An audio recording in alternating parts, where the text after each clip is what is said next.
Hi everyone! Welcome again to my channel. For today's video guys ay nagtatanggal nga pala ako ng mga dry leaves ng aking mga succulents. So ito nga palang tinanggalan ko ng dry leaves ngayon ay si sweet berry. So napaka soft na ng dahon. Tapos kumunti na yung dahon niya kasi medyo matagal ko na siyang hindi nadiligan. So after ko siyang tanggalan ng dry leaves, i-bottom watering ko siya. Yan. So, hayaan ko lang siyang mababad sa tubig. So, medyo marami yung pagtanggalan ko ng dry leaves ngayon.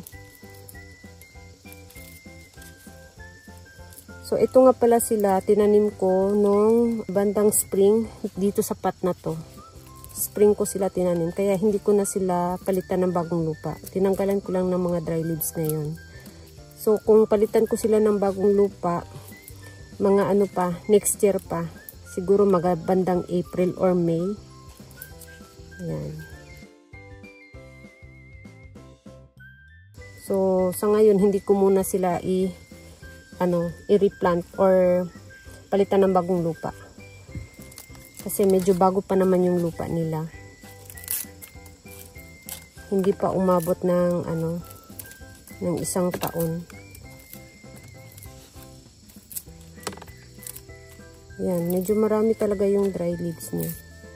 So ito dati binili ko ng napakaliit lang. Ganito lang siya kaliit dati oh. Tapos isa lang, nag-iisa. Tapos, dahil nag-anak-anak na siya, ayun, hiniwalay ko yung mga anak.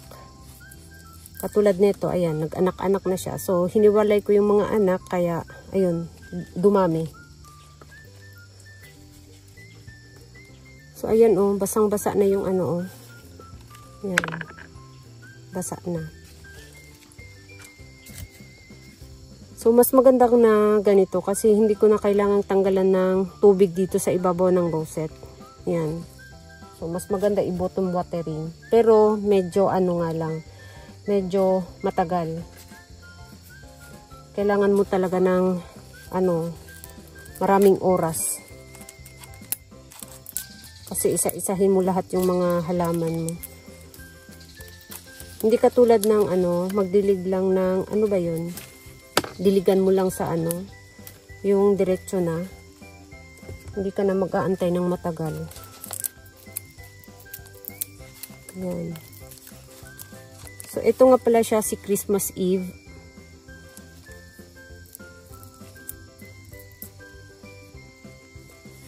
Yan. Si Christmas Eve. Tapos, ito siya si Jade Point.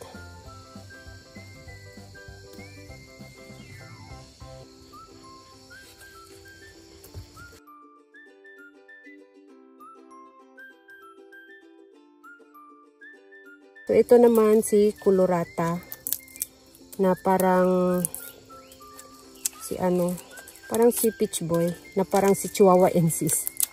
Yan. Pero ito si Colorata to.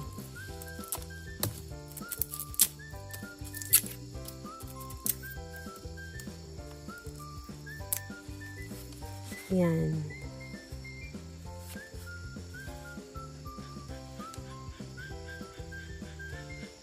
Napakaganda ng dahon.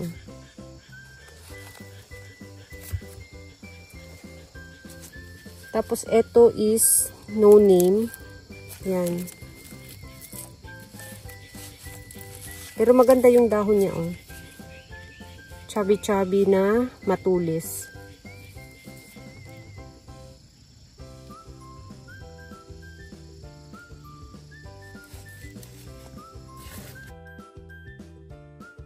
Yung ginamit ko dito na na tubig ay nilagyan ko ng fertilizer. Yung pinakita ko sa inyo dati na fertilizer, yung Hyponics na liquid. Naghalo ako ng konti. Ito naman si Black Maria. Ayan.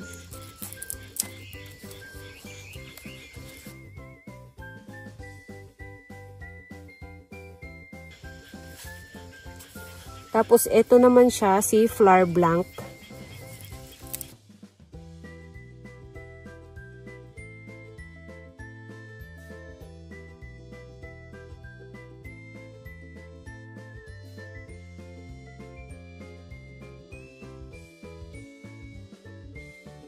So, ayan guys. Tapos, ito naman ay walang pangalan. Ayan, nasira siya. Oh. Ayan, may mga sira siya sa dahon.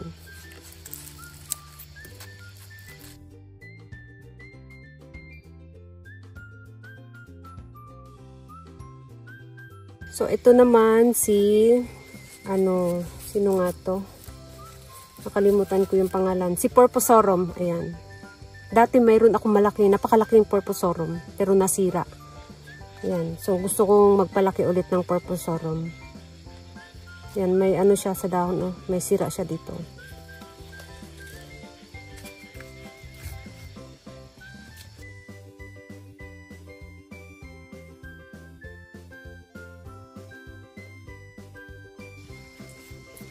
So, yung trumpet pinky ko na pinropagate ko, ganito na yung hitsura guys. Lumiit siya.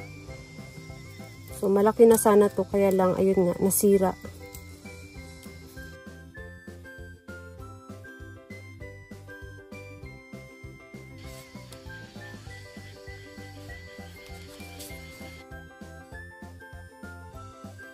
Tapos, ito naman si ice green. So, yung mother plant na pala ng ice green ko ay nag-goodbye na nga pala. Pero yung mga babies ay na-save ko.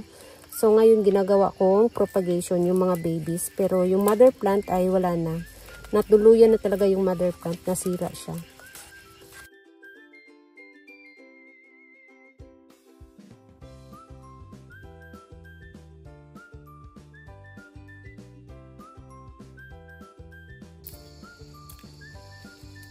Yan, may baby siya.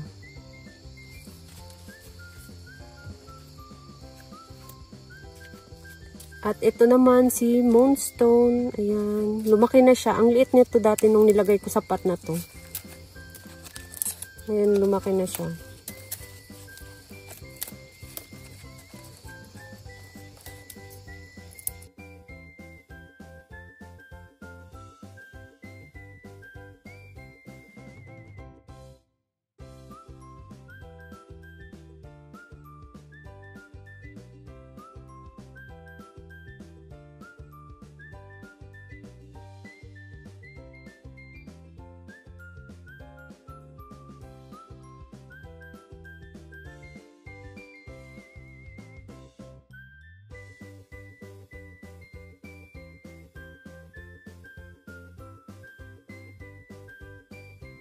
So, ayan guys.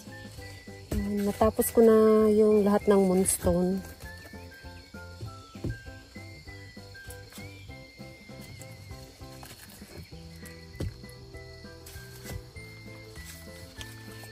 Naman ay itong mga musan. Ayan. Napakaliit na musan, nasira.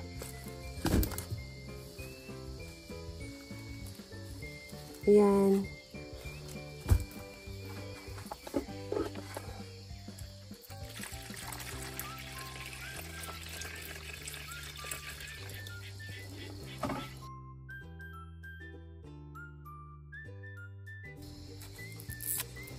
So, kapag ganito, ayan, kung nakita ninyo, hindi pantay yung rosette, pwede ninyong tanggalin yung mga dahon para maging pantay. Ayan. Tapos, ito, pwede ninyong gawing leaf propagation. Ayan, para pantay yung dahon niya.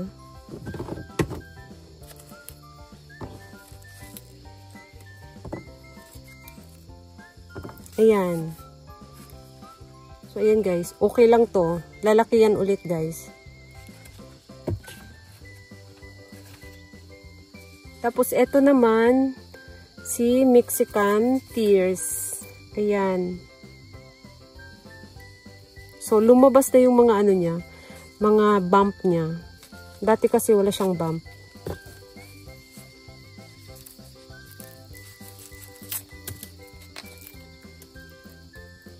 So, yung mother plant nito, nag-goodbye na. Nasira. Nagka-stem rot yung mother plant. Ayun. Wala na. So, ito is pinropagate ko lang sa dahon. So, bali, yung Mexican Tears ko, dalawa na lang sila. Dalawa na lang yung naiwan sa akin. So, yung naipropagate ko dati is parang 4 yata. So, 2 na lang sila ngayon. Tapos, hindi pa ako nakapag-propagate ulit ng bago. Ayan. So, medyo ano kasi yung dahon niya. Soft kasi yung dahon niya, kung nakita ninyo. Kaya, hindi ko pwedeng tanggalan ng dahon. Painumin ko muna ng tubig, saka ako magtanggal ng dahon. Ayan. Para gawing leaf propagation. At hindi rin naman to siya mahirap i-leaf propagation. Yan, nagkakaroon ng baby yung mga ano nito. Yung mga dahon nito kapag pinropagate mo sa dahon. So, ito yung isa.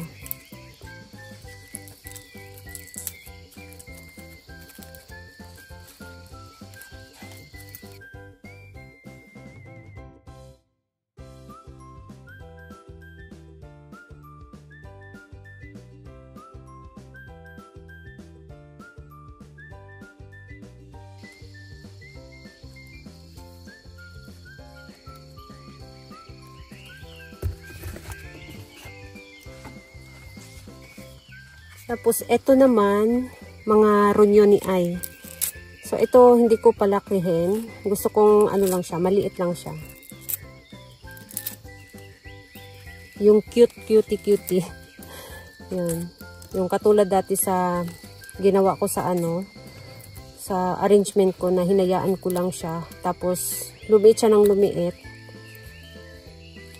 Yan. Gusto ko siyang, ano, magiging compact at lumiit.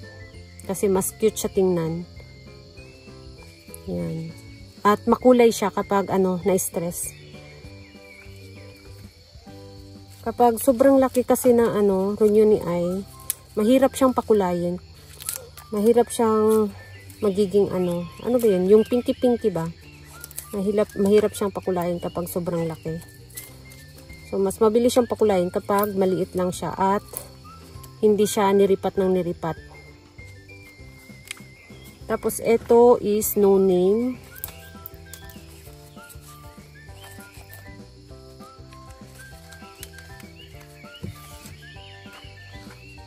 Tapos, ito naman siya, si Grande Senza. Ayan.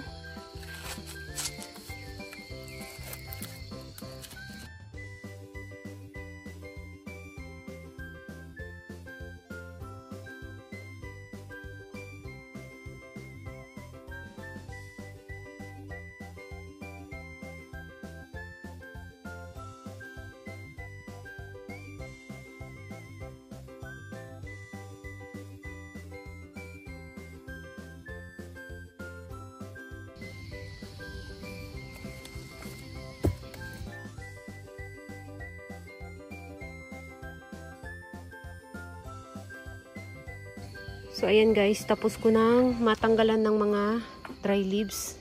Ayan. So, inantay ko lang mag-ano sila. Ayan. Para maibalik ko na. Tapos, ito kanina, itong 3, tinanggalan ko na ng dry leaves. Tapos, pina-bottom watering ko na rin kanina. Ayan, basa.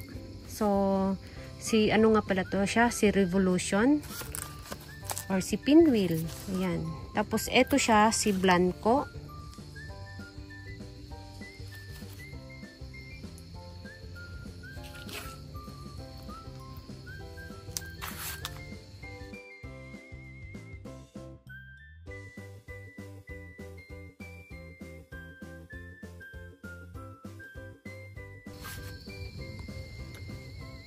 So, ayan guys. Tapos ko nang natanggalan ng mga dry leaves. So, thank you so much for watching and please don't forget to subscribe and like to my channel. Sa hindi pa nakapag-subscribe, please subscribe my channel at i-click nyo na rin ang bell button para ma-update kayo pag nag-upload ako ng bagong video. Thank you so much for watching and see you on my next video. Bye-bye!